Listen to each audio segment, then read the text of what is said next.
Hi అండి. ఈరోజు పెసరపప్పు ఏంటండి చూపించేస్తున్న పెసరట్లు అనుకుంటున్నారా? కాదండి, పెసరపప్పుతో పెసలతోటే బూరెలు వేసుకోవచ్చు. పెసల పూర్ణం బూరెలు అనమాట.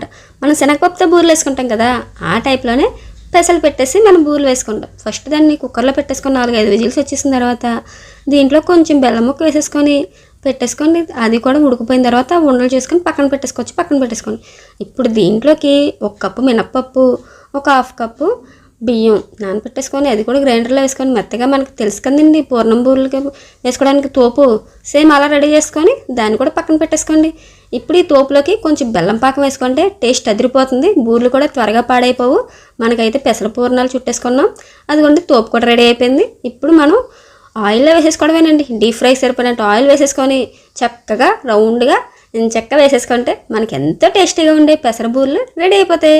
ఒకసారి తిని టేస్ట్ చేసి ఎలా వచ్చాయంటో నాకు కామెంట్ చేయండి.